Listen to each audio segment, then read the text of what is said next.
What's going on, everybody? Welcome to the For the Good podcast. We're so glad you're here. Our mission is to reach the next generation by encouraging you using God's word. We cover topics like Christian dating. God does not want someone to come to him because of a person. Finding your godly spouse. That's how God works in relationships. Following God's will for your life. We think that we should be omniscient with God and staying close to God when the world tempts you. Or it can be worshiping the right God in the wrong way. Romans 8:28 says, And we know that in all things, God works for the good of those who love him, who have been called according to his purpose. This podcast is for God's good and to grow his kingdom. Our prayer is that this ministry provides you with a healthy Christian community that you can be a part of. Thank you guys for tuning in. Really fussy this morning. No, she was, but I think she was hungry. Oh. Because after I fed her, she was fine. It was probably hungry and tired. I almost gave her moldy bread. I opened the bread loaf, put the jam on, cut it into cubes. I go to put the bread away, and I was like, it kind of smells weird. And I look at the bottom of the loaf, and there's like mold growing in the bottom of the bag. And I was like, I just did all of this, and I have to throw it away. Now you have to throw it away, yeah. So she had a tractor wheel and some peaches. There you go. And some yogurt bites. She went ham while I did my makeup. 2 birds, 1 stone. Yeah. You got to include that, by the way. Intro. I'm serious. That would be hilarious. Hello, and welcome back to another episode of the For the Good podcast. Yep. Hello, everybody. Welcome, welcome. Hope y'all are enjoying the Wednesday tripod videos. Y'all would only know if you watched to the very end. This episode is actually, never mind. I was going to say it's coming out before Easter, but it's not. It's coming out after Easter. After Easter, yeah. Hope you guys had a great Easter. Yes. Mm-hmm. Our wedding anniversary is actually on Easter this year. So, kind of crazy. Okay, let's get into it. What we talked about, honey? Today we're talking about actually something that someone asked in the Q&A that we did when we came back. So they were talking about control. They asked doubt, and like how to handle it. And we mentioned that we were going to do a whole episode on having doubts and not necessarily having doubts in whether or not Jesus is real, having doubts in whether or not you're doing what you're supposed to be doing. Yeah. It's more of like, I think a better way to phrase this, honey, as I was studying for it, I think a better way is trust than having doubt. Yeah. So this is more of like, how do we trust God? How do we have faith? Not necessarily is he real or not? Because most people that watch this podcast do think he's real. And also one thing that I do want to say, if you are a Christian, you're struggling, is he actually real? Is he actually this? That is completely okay to have doubt. Don't think it's a sin, because it's not. Doubt is good. Ask yourself hard questions. Get the answers to those hard questions. Yeah. We can make another episode on that in specific. Well, we've actually already made an episode on that, but we can make another one in the future. But right now we're talking about really, how can I trust God with either a new job or with this financial thing that's going on, or with this child, or whatever. The curveballs that get thrown in life. Okay. Yeah. So yeah, that's your cue. Yeah. So for my example, I actually just walked through a season of this not that long ago, because I felt like I was supposed to quit my job, but I was like, is this really what I'm supposed to do? Like, is this what God's calling me to do? I sat outside for a long time reading my Bible and articles on like, is it biblical to like stay home with your kids when you're a mom? Because I was doubting so much.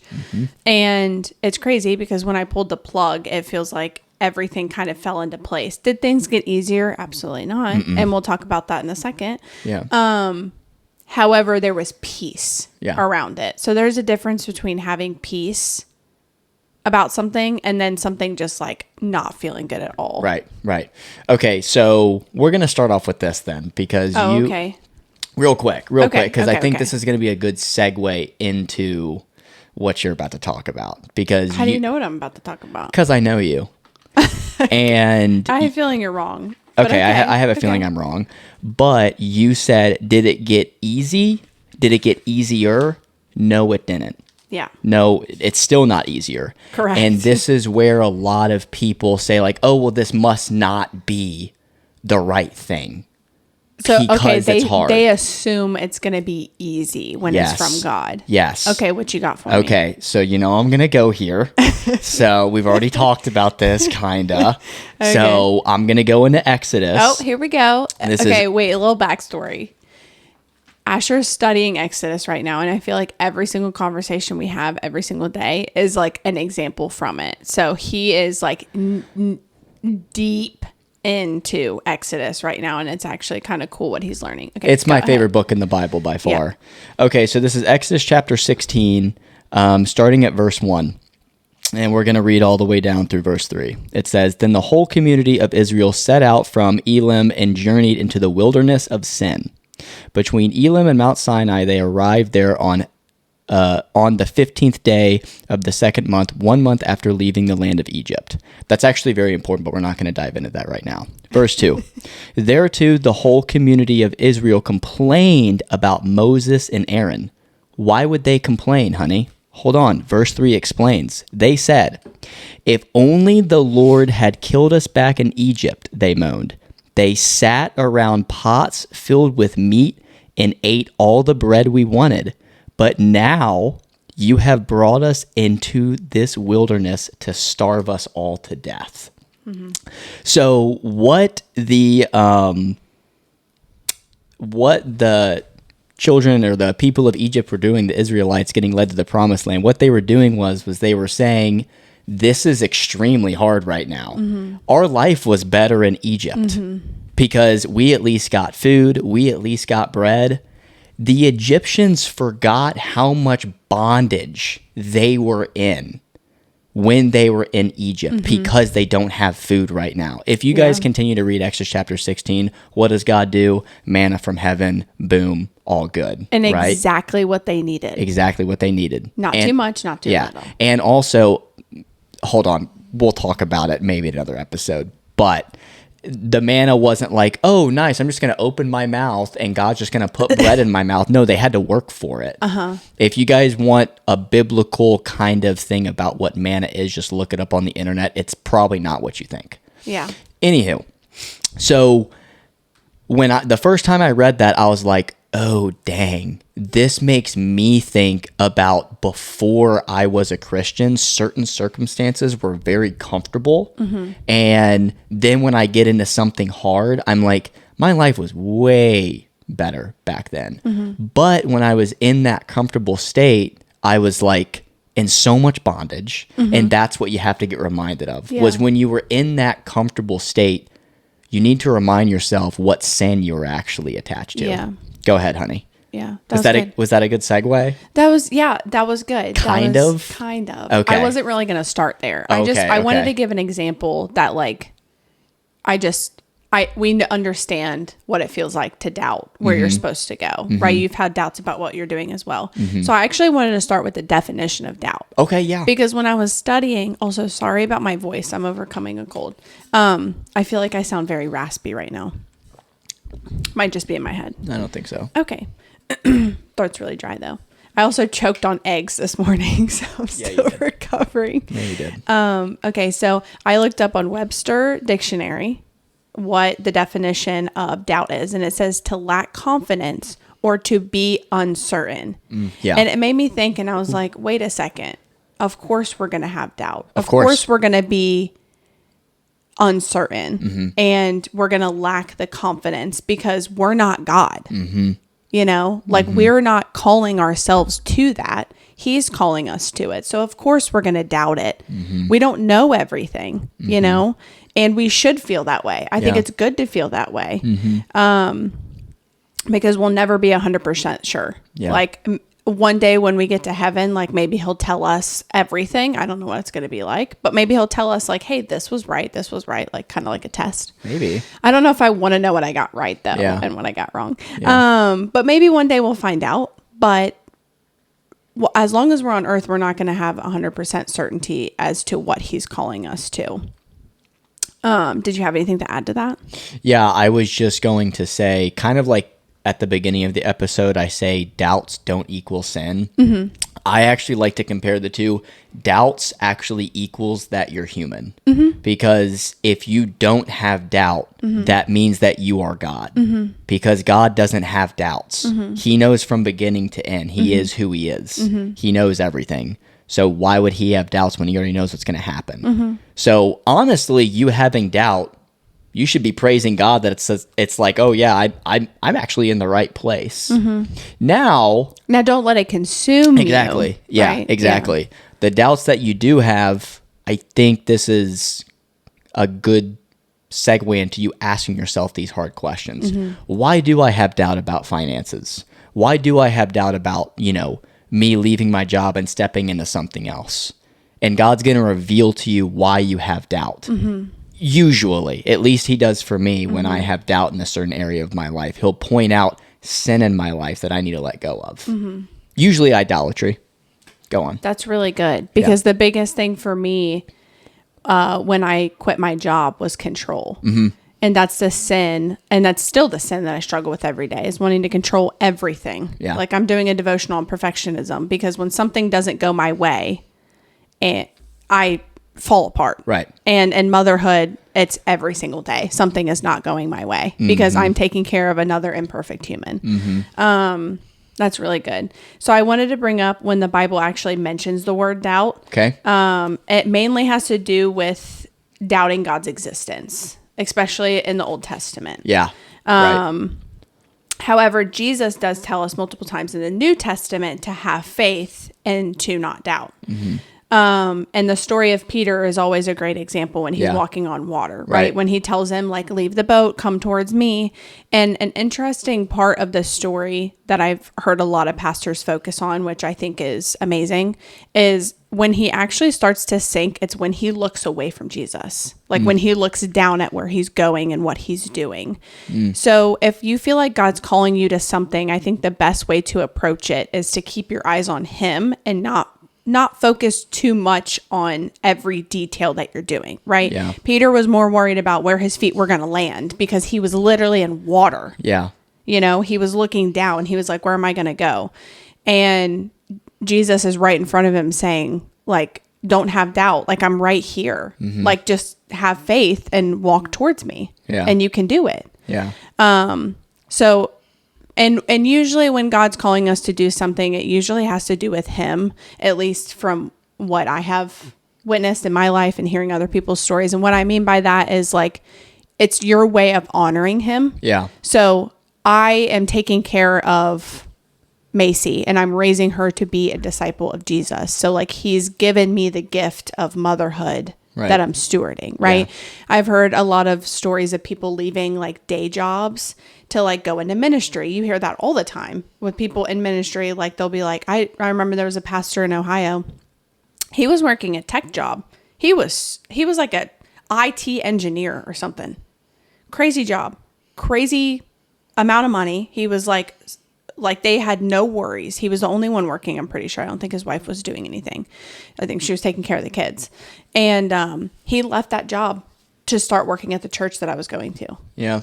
And he was like, this was so uncomfortable. Mm-hmm. But he was doing it to honor God. And he kept his eyes on Jesus the whole time he was doing it, because it didn't matter what his actions were along the way, because he wasn't in charge. Yeah.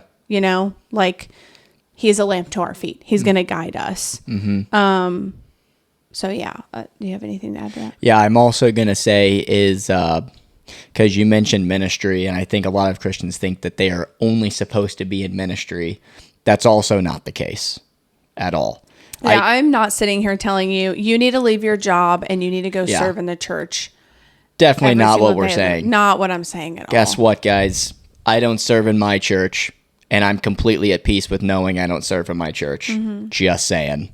And that's okay. It all has to do with seasons. Yeah. Right? We're in a season where I may serve the local church that we go to in the future, but right now I'm good. We talked about spending every single day there when we're older, when our kids are grown. Right now I'm very good with where I'm at. And that's good.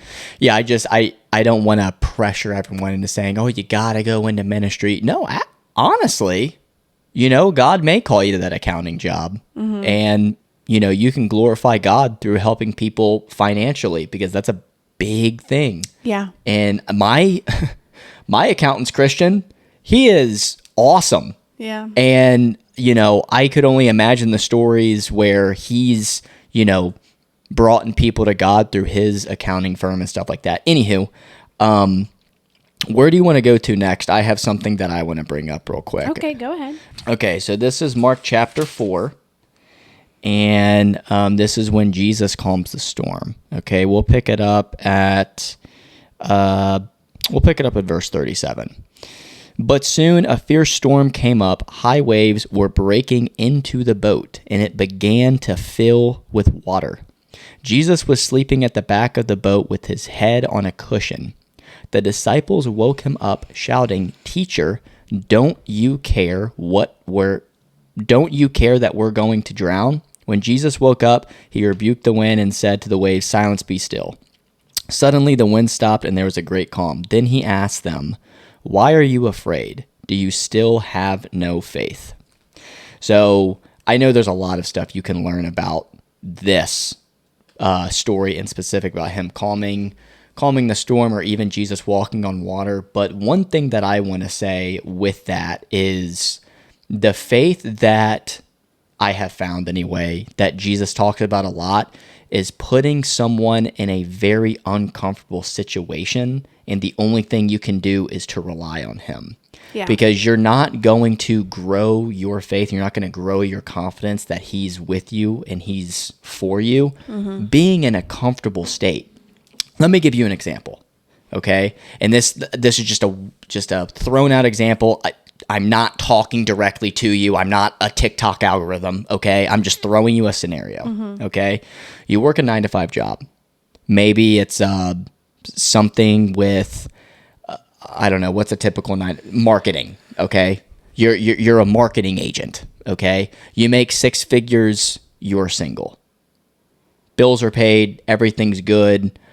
Let me ask you, are you really going to lean on God that much for financial security? Not really, especially if you're living well below your means, right? Now, what I'm not saying is, okay, well, if that's you, go to your job or leave your job and go somewhere else. But I'm going to pitch you another scenario. If God is calling you to another place that is less financial security, maybe this is an area where God wants to put you in so that you lean on him more, and that could be into other areas of your life as well. Relationships, kids, other stuff.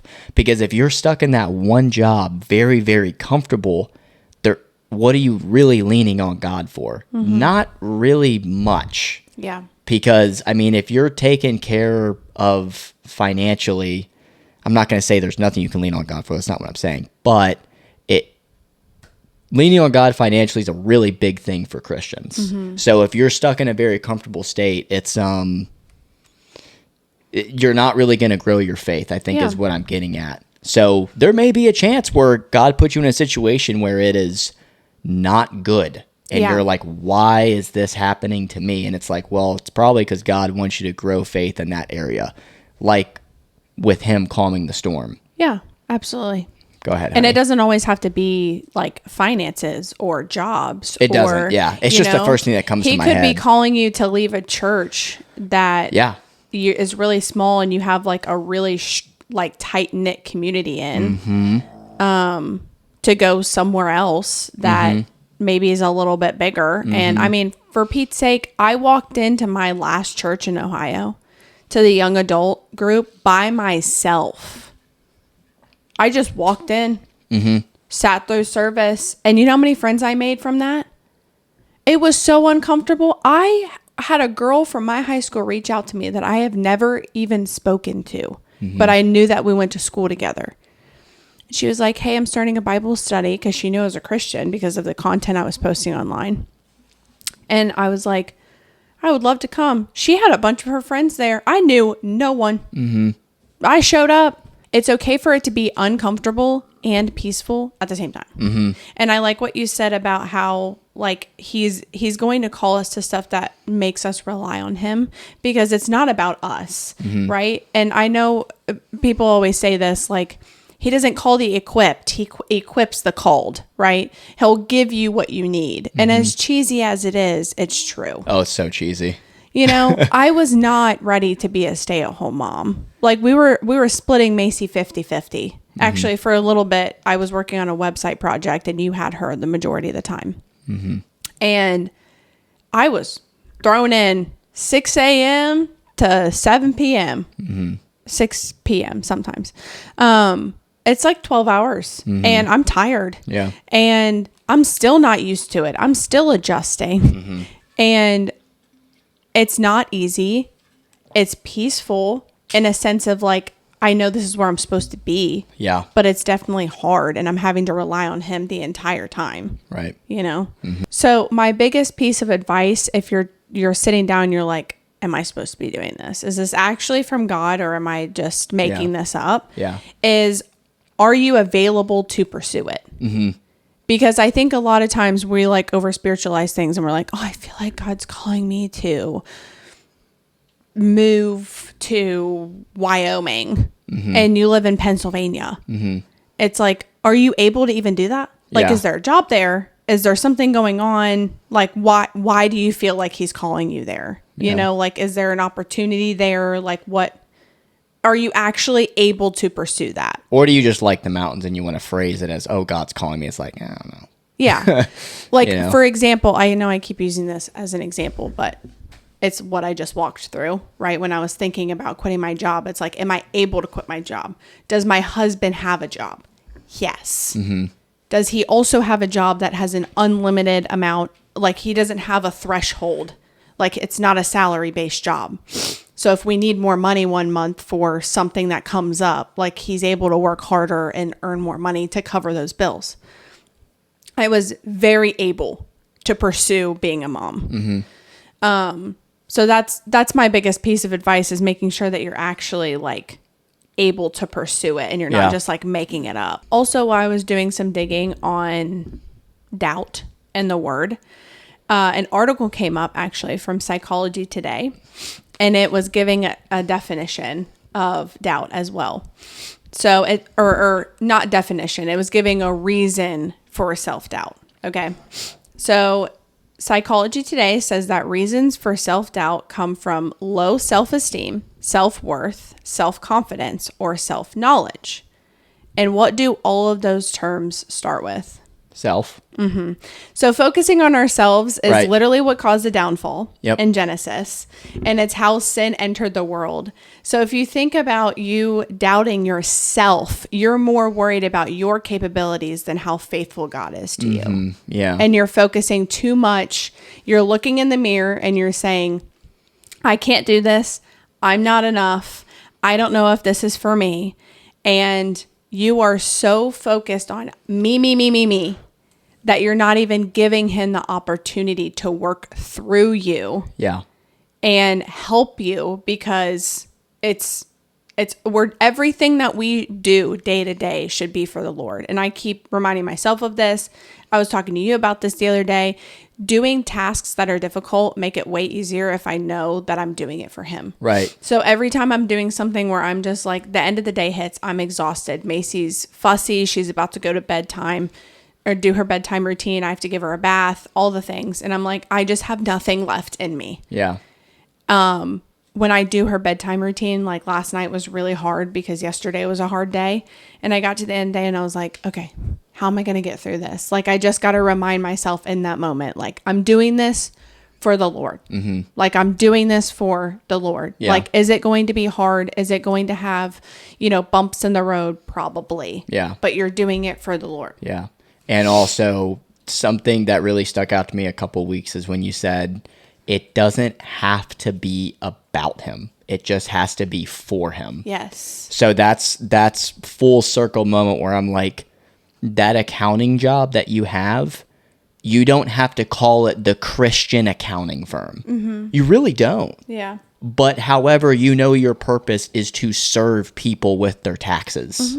That's biblical. Helping other people not get into fraud with the IRS. All right. That's a good thing. Yeah. And you're doing this for God because he gave you the skills to do that. He equipped you with it. And especially with social media right now, we think that everything has to be a Christian thing. If I'm a Christian, now I have to run a Christian boutique.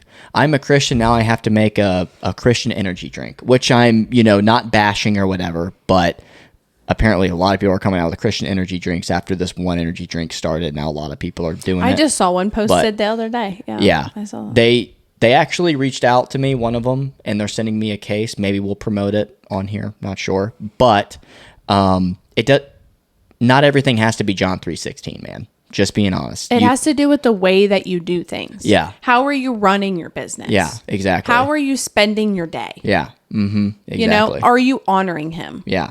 If you go to a 9-to-5 job and you're like, oh, I just need to go to ministry. It's like, well, did you give him some time that day? Did you spend time in his word? Have you prayed throughout the day whenever you get a chance and thanking him for the job that you have? Right. Like, are you still honoring him throughout the day? Right. Like, you don't have to go sit at your desk job and, you're not really allowed to preach to people in the workplace. It's against a lot of policies, but you don't have to do that. That's what I'm saying. Yeah. That's not exactly. If everyone quit we talk about this all the time. Yeah. If everyone quit their job to go in ministry, our world would fall apart. It would literally fall apart. Yeah. Who would do our taxes? Yeah. Who's going to build stuff? Yeah. Who's going to build furniture? How are we going to furnish our house? Who's going to feed us? Yeah. If all farmers were like, I can't do this anymore. I feel like I'm called to the church. Every single farmer everywhere.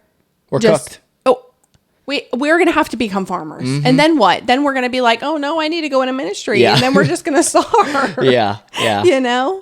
So I want to end the podcast with this. I'm going to say the bottom line to grow in faith is to take risk and do things that are scary. You will not grow if you are comfortable. If you are comfortable, you will only grow in doubt. You will not grow in faith. So having said that, my story, I'm a huge risk taker. So if you believe that you should do something, take Michelle's advice on, do you have time for it? And if you are not getting the results you envisioned, that does not mean that all of a sudden it's not where you're supposed to be. Mm-hmm. Please do not look for feedback and how much easier your life is going to get. Mm-hmm. Please read the book of Exodus if you are struggling with just like, well, my life's not easy. The people that were in Egypt walking through the wilderness, getting to the promised land was not easy. Multiple times they said we liked our life back in Egypt because it was so hard. Mm-hmm. However, they have no idea what the promised land was going to be like until they get there, of course. But that's what I want to end with. That it, honey? Yeah. I mean, the basis of this podcast is Romans 8:28. So no matter what you do, whether it works or not, he's going to work everything out for his good. So yeah, you might as well try it. May as well try it. All right, ladies and gentlemen, we will see y'all next Wednesday on the tripod.